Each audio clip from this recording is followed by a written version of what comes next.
श्रीमद् भागवत महापुराण स्कंद 8 अध्याय 5।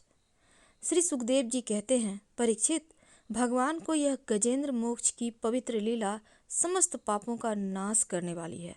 इसी मैंने तुम्हें सुना दिया। अब रैवत मनवंतर की कथा सुनो। 5वें मनु का नाम था रैवत।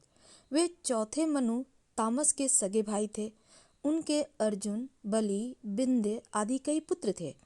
उस मनवंतर में इंद्र का नाम था विभु और भूतरय आदि देवताओं के प्रधान गण थे। परीक्षित, उस समय हिरण्यरोम, वेदशिरा, ऊर्ध्वबाहु आदि सप्त ऋषि थे। उनमें शुभ ऋषि की पली का नाम था विकुंठा। उन्हीं के गर्भ से बैकुंठ नामक श्रेष्ठ देवताओं के साथ अपने अंश से स्वयं भगवान ने बैकुंठ नामक अवतार धारण किया। उन्होंने लक्ष्मी देवी की प्रार्थना से उनको प्रसन्न करने के लिए बैकुंठ धाम की रचना की और वह लोक समस्त लोकों में श्रेष्ठ है। उन बैकुंठ नाथ के कल्याणमय गुण और प्रभाव का वर्णन मैं तीसरे स्कंद में कर चुका हूँ। भगवान विष्णु के संपूर्ण गुणों का वर्णन तो वह करे जिसने पृथ्वी के परमाणुओं की गिनती कर ली हो। छठे मनु चक्षु के पुत्र चाक्षुष थे। उनके पुरु, पुरुष, सुन आदि कई पुत्र थे। इंद्र का नाम था मंत्रद्रुम और प्रधान देवगण थे आप्य आदि। उस मनवंतर में हविष्यमान और वीरक आदि सप्त ऋषि थे। जगत उत्पत्ति भगवान ने उस समय भी बैराज को पनी संभूति के गर्भ से अजित नाम का अंशावतार ग्रहण किया था। उन्होंने ही समुद्र मंथन करके देवताओं को अमृत पिलाया था तथा वे ही कच्छप रूप धारण करके मंदराचल की मथनी के आधार बने थे। राजा परीक्षित ने पूछा, भगवान ने क्षीर सागर का मंथन कैसे किया? उन्होंने कच्छप रूप धारण करके किस कारण और किस उद्देश्य से मंदराचल को अपनी पीठ पर धारण किया? देवताओं को उस समय अमृत कैसे मिला और भी कौन कौन सी वस्तुएं समुद्र से निकली? भगवान की यह लीला बड़ी ही अद्भुत है। आप कृपा करके अवश्य सुनाइए। आप भक्त वत्सल भगवान की महिमा का ज्यों का त्यों वर्णन करते हैं, त्यों ही त्यों मेरा हृदय उसको और भी सुनने के लिए उत्सुक होता जा रहा है। अघाने का तो नाम ही नहीं लेता। क्यों न हो, बहुत दिनों से यह संसार की ज्वालाओं से जलता जो रहा है।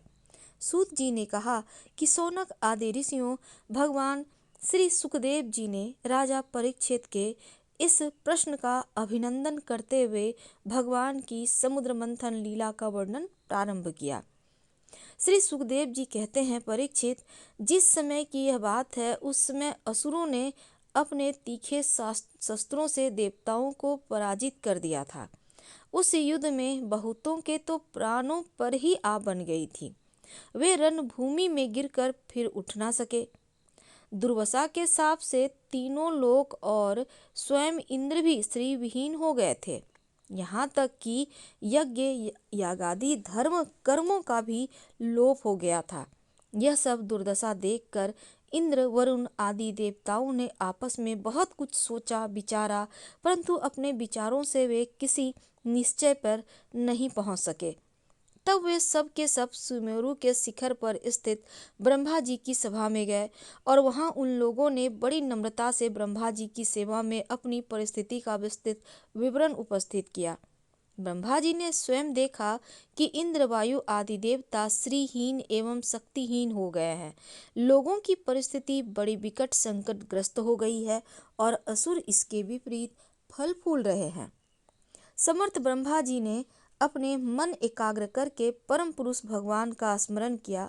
फिर थोड़ी देर रुककर प्रफुल्लित मुख से देवताओं को संबोधित करते हुए कहा, देवताओं, मैं शंकर जी, तुम लोग और असुर, दैत्य, मनुष्य, पशु, पक्षी, वृक्ष, स्वेदज आदि समस्त प्राणी जिनके विराट रूप के एक अत्यंत स्वकल्पित स्वयं संकल्प अंश से रचे गए हैं, हम लोग उन अविनाशी प्रभु की ही शरण ग्रहण करें। यद्यपि उनकी दृष्टि में ना कोई वध का पात्र है न रक्षा का, उनके लिए ना तो कोई उपेक्षणीय है न आदर का पात्र ही, फिर भी सृष्टि, स्थिति और प्रलय के लिए समय समय पर वे रजोगुण, सत्वगुण और तमोगुण को स्वीकार किया करते हैं। उन्होंने इस समय प्राणियों के कल्याण के लिए सत्वगुण को स्वीकार कर रखा है, इसलिए यह जगत की स्थिति और रक्षा का अवसर है। अतः हम सब उन्हीं जगत गुरु परमात्मा की शरण ग्रहण करते हैं। वे देवताओं के प्रिय हैं और देवता उनके प्रिय, इसीलिए हम जिन जनों का वे अवश्य ही कल्याण करेंगे। श्री सुखदेव जी कहते हैं कि परीक्षित, देवताओं से यह कहकर ब्रह्मा जी देवताओं का साथ लेकर भगवान अजित के निज धाम वैकुंठ में गए। वह धाम तमोमयी प्रकृति से परे है। इन लोगों ने भगवान के स्वरूप और धाम के संबंध में पहले से ही बहुत कुछ सुन रखा था, परंतु वहां जाने पर उन लोगों को कुछ दिखाई न पड़ा। इसीलिए ब्रह्मा जी एकाग्र मन से वेदवाणी के द्वारा भगवान की स्तुति करने लगे। ब्रह्मा जी बोले, भगवान आप निर्विकार, सत्य, अनंत आदि पुरुष सबके हृदय में अंतर्गत रूप विद्यमान, अखंड एवं अर्थज्ञ है। मन जहाँ जाता है वहाँ वहाँ आप पहले से विद्यमान रहते हैं। वाणी आपका निरूपण नहीं कर सकती। आप समस्त देवताओं के आराधनीय और स्वयं प्रकाश हैं। हम सब आपके चरणों में नमस्कार करते हैं। आप प्राण, मन, बुद्धि, अहंकार के ज्ञाता हैं। इंद्रियां और उनके विषय दोनों ही आपके द्वारा प्रकाशित होते हैं। अज्ञान आपका स्पर्श नहीं कर सकता। प्रकृति के विकार, मरने जीने वाले शरीर से भी आप रहित हैं। जीव के दोनों पक्ष, अविद्या और विद्या, आप में बिल्कुल ही नहीं है। आप अविनाशी और सुख स्वरूप हैं। सत्य युग, त्रेता युग, द्वापर युग में तो आप प्रकट रूप से विराजमान रहते हैं। हम सब आपकी शरण ग्रहण करते हैं। यह शरीर जीव का एक मनोमय चक्र, रथ का पहिया है। 10 इंद्रिय, 5 प्राण, ये 15 इसके अरे हैं। सत्व, रज और तम, ये 3 गुण इनकी नाभि है। पृथ्वी, जल, तेज, वायु, आकाश, मन, बुद्धि और अहंकार, ये 8 इसमें नेमी है। स्वयं माया इसका संचालन करती है। यह बिजली से भी अधिक शीघ्रगामी है। इसके चक्के धुरे हैं। स्वयं परमात्मा वे ही एकमात्र सत्य है। हम उनकी शरण में हैं, जो एकमात्र ज्ञान स्वरूप, प्रकृति से परे एवं अदृश्य हैं, जो समस्त वस्तुओं के मूल में स्थित अव्यक्त हैं और देश, काल अथवा वस्तु से जिनका पार नहीं पाया जा सकता, वही प्रभु इस जीव के हृदय में अंतर्यामी रूप से विद्यमान रहते हैं। विचारशील मनुष्य भक्ति योग के द्वारा उन्हीं की आराधना करते हैं। जिस माया से मोहित होकर जीव अपने वास्तविक लक्ष्य अथवा स्वरूप को भूल गया है, यह उन्हीं की है और कोई भी उसका पार नहीं पा सकता। परंतु सर्वशक्तिमान प्रभु अपनी उस माया तथा उसके गुणों को अपने बस में करके समस्त प्राणियों के हृदय में समभाव से विचरण करते रहते हैं। जीव अपने पुरुषार्थ से नहीं, उनकी कृपा से ही उन्हें प्राप्त कर सकता है। हम उनके चरणों में नमस्कार करते हैं। यूँ तो हम देवता एवं ऋषिगण भी उनके परम प्रिय सत्वों में शरीर से ही उत्पन्न हुए हैं, फिर भी उनके बाहर भीतर एक रस प्रकट वास्तविक स्वरूप को नहीं जानते। जब रजोगुण एवं तमोगुण प्रधान असुर आदि तो उन्हें जान ही नहीं सकते हैं। उन्हीं प्रभु के चरणों में हम नमस्कार करते हैं। उन्हीं की बनाई हुई यह पृथ्वी उनका चरण है। इसी पृथ्वी पर जरायुज, अंडज, स्वदेज और उद्दिज, ये 4 प्रकार के प्राणी रहते हैं। वे परम स्वतंत्र, परम ऐश्वर्यशाली, पुरुषोत्तम, परब्रह्म हम पर प्रसन्न हो। यह परम शक्तिशाली जल उन्हीं का वीर्य है। इसी से तीनों लोक और समस्त लोकों की लोकपाल उत्पन्न होते, बढ़ते और जीवित रहते हैं। वे परम ऐश्वर्यशाली परब्रह्म हम पर प्रसन्न हो। श्रुतियाँ कहती हैं कि चंद्रमा उस प्रभु का मन है। यह चंद्रमा समस्त देवताओं का अन्न, बल और आयु है। वहीं वृक्षों का सम्राट एवं प्रजा की वृद्धि करने वाला है। ऐसे मन को स्वीकार करने वाले परम ऐश्वर्यशाली प्रभु हम पर प्रसन्न हो। अग्नि प्रभु का मुख है। इसकी उत्पत्ति ही इसलिए हुई है कि वेद के यज्ञ यागादि कर्म कांड पूर्ण रूप से संपन्न हो सके। यह अग्नि ही शरीर के भीतर जठराग्नि रूप से और समुद्र के भीतर बड़वानल के रूप से रहकर उनमें रहने वाले अन्न, जल आदि धातुओं का पाचन करता रहता है और समस्त द्रव्यों की उत्पत्ति भी उसी से हुई है। ऐसे परम ऐश्वर्यशाली भगवान हम पर प्रसन्न हो, जिनके द्वारा जीव देवयान मार्ग से ब्रह्मलोक को प्राप्त होता है, जो वेदों की साक्षात मूर्ति और भगवान के ध्यान करने योग्य धाम है, जो पुण्य लोक स्वरूप होने के कारण मुक्ति के द्वार एवं अमृतमय है और काल रूप होने के कारण मृत्यु भी है। ऐसे सूर्य जिनके नेत्र हैं, वे परम ऐश्वर्यशाली भगवान हम पर प्रसन्न हो। प्रभु के प्राण से ही चराचर का प्राण तथा उन्हें मानसिक, शारीरिक और इंद्रिय संबंधी बल देने वाला वायु प्रकट होता है। वह चक्रवर्ती सम्राट है, तो इंद्रियों के अधिष्ठाता देवता हम सब उसके अनुचर। ऐसे परम ऐश्वर्यशाली भगवान हम पर प्रसन्न हो, जिनके कानों से दिशाएं, हृदय से इंद्रिय गोलोक और नाभि से वह आकाश उत्पन्न हुआ है, जो पांचों प्राण, प्राण, अपान, उदान, समान और व्यान, दसों इंद्रिय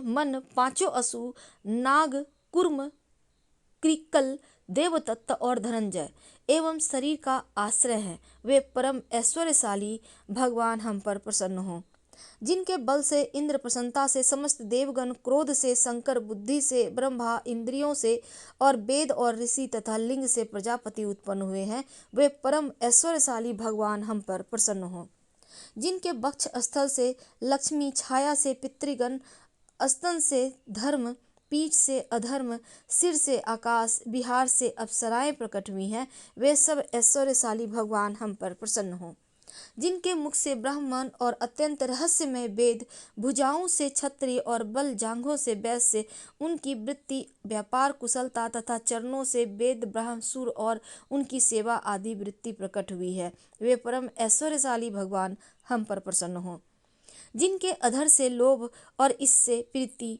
नासिका में कांति, स्पर्श से पशुओं का प्रिय काम, भौहों से यम और नेत्र के रोमों से काल की उत्पत्ति हुई है। वे परम ऐश्वर्यशाली भगवान हम पर प्रसन्न हो। पंचभूत, काल, कर्म, सत्यादि गुण और जो कुछ विवेकी पुरुषों के द्वारा बाधित किए जाने योग्य निर्वचनीय या अनिर्वचनीय विशेष पदार्थ हैं, वे सब के सब भगवान की योग माया से ही बने हैं, ऐसा शास्त्र कहते हैं। वे परम ऐश्वर्यशाली भगवान हम पर प्रसन्न हो, जो माया निर्मित गुणों में दर्शन आदि वृत्तियों के द्वारा आसक्त नहीं होते, जो वायु के समान सदा सर्वदा असंग रहते हैं, जिनमें समस्त शक्तियां शांत हो गई हैं, उन अपने आत्मानंद के लाभ से परिपूर्ण आत्मस्वरूप भगवान को हम नमस्कार करते हैं। प्रभु, हम आपके शरणागत हैं और चाहते हैं कि मंद मंद मुस्कान से युक्त आपका मुख कमल अपने इन्हीं नेत्रों से देखें। आप कृपा करके हमें उसका दर्शन कराइए। प्रभु, आप समय समय पर स्वयं ही अपनी इच्छाओं से अनेकों रूप धारण करते हैं और जो काम हमारे लिए अत्यंत कठिन होता है उसे आप सहज ही कर देते हैं। आप सर्वशक्तिमान हैं, आपके लिए इसमें कौन सी कठिनाई है। विषयों के लोभ में पड़कर जो देहाभिमानी दुख भोग रहे हैं, उन्हें कर्म करने में परिश्रम और बहुत अधिक लगता है श्रम, परंतु फल बहुत कम मिलता है। अधिकांश में तो उसमें विफलता ही हाथ लगती है, परंतु जो कर्म आपको समर्पित किए जाते हैं, उनके करने के समय ही परम सुख मिलता है। वे स्वयं फलस्वरूप ही हैं। भगवान को समर्पित किया हुआ छोटे से छोटा कर्माभाव भास भी कभी विफल नहीं होता, क्योंकि भगवान जीव के परम हितैषी, परम प्रियतम और आत्मा ही हैं। जैसे वृक्ष को जड़ से पानी से सींचना, उसकी बड़ी बड़ी शाखाओं और छोटी छोटी डालियों को भी सींचना है, वैसे ही सर्वात्मा भगवान का आराधना संपूर्ण प्राणियों को और अपनी भी आराधना है, जो तीनों काल और उससे परे भी एक रस स्थिति है, जिनकी लीलाओं का रहस्य तर्क वितर्क से परे है, जो स्वयं गुणों से परे रहकर भी सब गुणों के स्वामी है तथा इस समय सत्व गुण में स्थित है। ऐसे आपको हम बार बार नमस्कार करते हैं। श्रीमद् भागवत महापुराण स्कंद 8 अध्याय 5 समाप्त हुआ। हम आपसे कल मिलेंगे अध्याय 6 के साथ। हर हर महादेव। पसंद आए तो लाइक कर सब्सक्राइब जरूर करें। धन्यवाद।